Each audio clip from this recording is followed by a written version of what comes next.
Love to see me from your point of view. Gosh, I'd love to be Ariana's backup singer. Just saying. Ariana, if you're watching, hit me up. Anyway. Hey Songbirds, today I am breaking down Ariana Grande's most recent live performance of her song POV, which stands for point of view, by the way, in case you were interested. I'm going to be taking you through the whole song and explaining exactly what her vocal technique is throughout, okay? So let's get right in. Let's start with verse 1 breakdown. So I love this. I love that she actually starts it a cappella. So that means there are no instruments, it's just her voice. It's pretty much predominantly head voice that she's using and with a lot of breathy tones as well. It's very, very captivating. It kind of draws you in, and you're like, oh, I want to listen to more of this, okay? And let me, without any further ado, show you.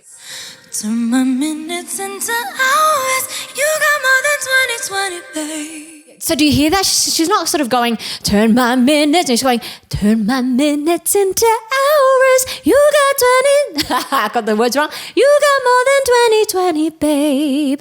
Like, it's such a beautiful kind of just soft, alluring head voice that she uses there. And then we see her move into more of a connected mixed voice.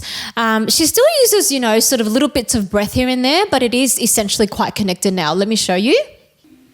You know me better than I do. So do you see how she moves from a la da da da kind of breathy, airy thing to a you know me better than I do. Like, it's quite a difference, and it's a gorgeous transition. Now, let's get into chorus 1 breakdown. Here, she basically mainly uses a chest dominant mix. So that means it's a lot more clearer, stronger, powerful tones. And then on her sort of higher notes, and especially the ones that she holds for a bit longer, she belts them out. All right, let me show you here.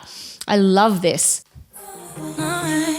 I wanna trust me, the way that you trust me. See, right? So you can really see the progression, So now she's going, I wanna trust me the way that you trust me. Yeah? Like, it's this incredible chest dominant mix that she belts out on the word trust, which is, of course, a D5, because, all girls like to belt up to D5. Well, Ariana anyway. And the second thing about chorus 1 breakdown is that she does that. So she uses a lot of chest dominant mix, as I said, but she kind of embellishes it with some contrasting effects. So for example, she adds a breathy head voice riff here. I'll show you.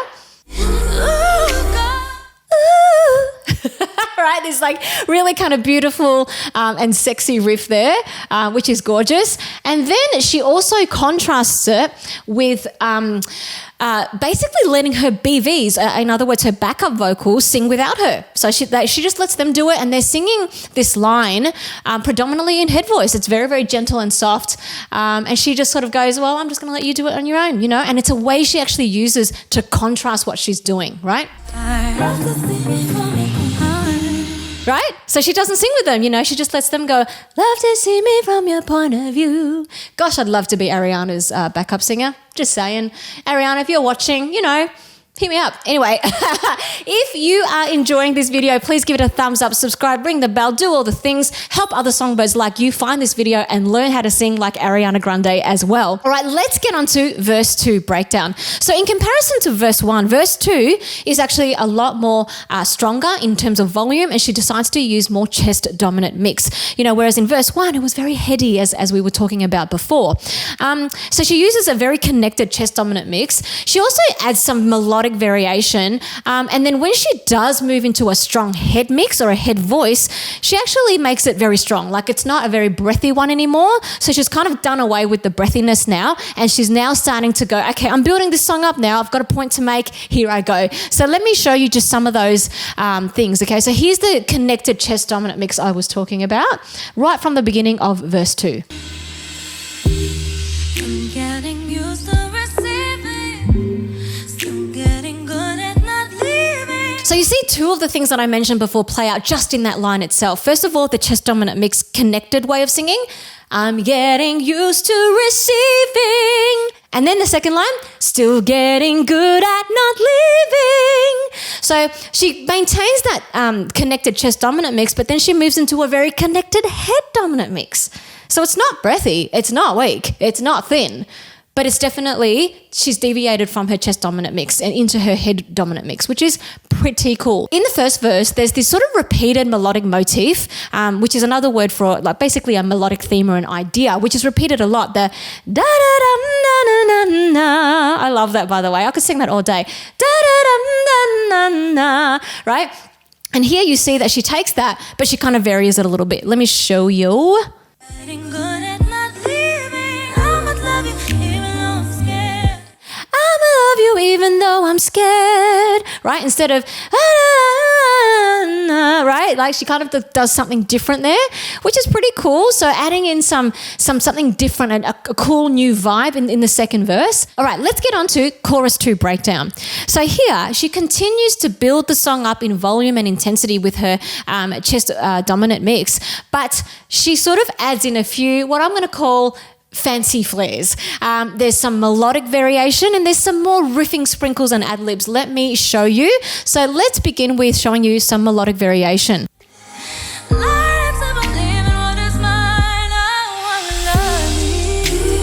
Yeah, so do you hear how she pretty much like adds in quite a bit of melodic variation in that first line of the chorus? You know, a few more ad-lib notes, which is done so masterfully. Now, the other extra fancy flair that she does is instead of singing that breathy head voice riff that she was doing in chorus 1, here she decides instead to just sing all like actually one note in a chest dominant mix. Let me show you. Here it is. You hear that? Ooh, right? It's yeah, like it's very different to chorus 1 and it is fantastic. Okay, the final fancy flair that I want you to take note of is that she sort of adds a couple of extra ad-lib notes onto the ends of some of her words.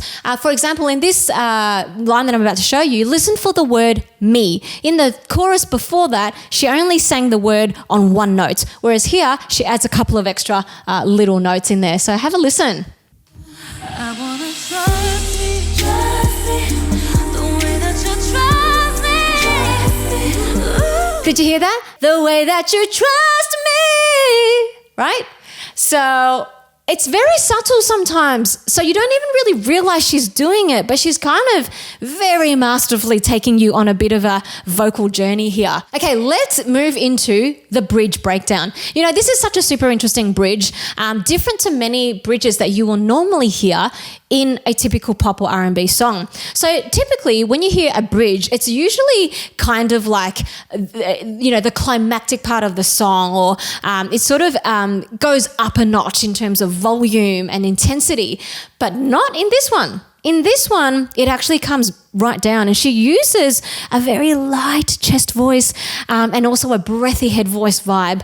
But then she does something super interesting, which I will explain in a minute. But let's just listen to this lighter chest voice, breathy head voice vibe that we're talking about in the bridge.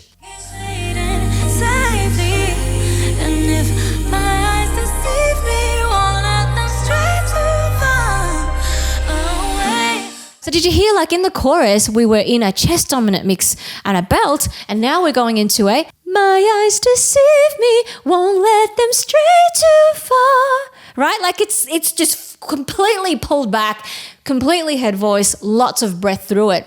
But then here's where she does something really clever. So instead of the bridge being the upper notch, you know, level of intensity and that kind of thing, she uses the bridge as a seamless bridge to a final climactic chorus. And yes, that pun was intended. Let me just rewind a little bit and show you, because it's almost like she moves into the chorus without you even knowing. It's like suddenly you're in a chorus and you're like, oh my gosh, she's hit me with the chorus. I didn't even know she was going there. Like it was literally that cleverly done. So let me show you.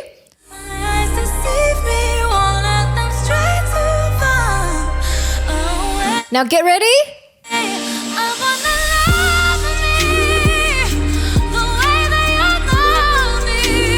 See that? Like she literally uses the last line of the bridge and seamlessly transitions to that final climactic chorus, where then, of course, she's singing that in a full belt. Her long held belt notes are sensational, right?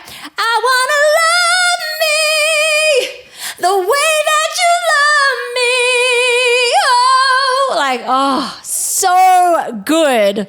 All right, like seriously, I really love that climactic part of the song. You kind of expect it to be in the bridge, but it's not in the bridge, and then she suddenly hits you in the face with it in the chorus in the first line, and she does it sensationally. Now, she continues to build the chorus up by actually joining her BVs this time. So you know how I told you that in the previous choruses, there was a line where she would let her backup singers just sing them on their own. Love to see me from your point of view, right? Here, she totally joins them, and she joins them in her chest voice resonance. Let me show you. Love to see me from your point of view. Right? Like she just adds on her own layer of vocal there with her backup singers, which is pretty cool. And then also she does a few more ad-libs as well. So let me just show you a couple of lines of that. I wanna trust me, the way that you trust me, baby. Okay, so there you go. In the final chorus, you see a few more ad-libbing, a lot more volume and power in her chest resonance. So there you go. You know what? If you enjoyed this breakdown, I want you to go and check out my How to Sing Like Ariana Grande video right here, where I break down 3 main components of her unique vocal styling and actually show you exactly how you can sing like her as well. Now, if you'd love to learn more about vocal technique and become a better singer, why don't you go and check out my online programs and courses at thesongbirdtree.com. I'm always believing in you, and I cannot wait to see you there.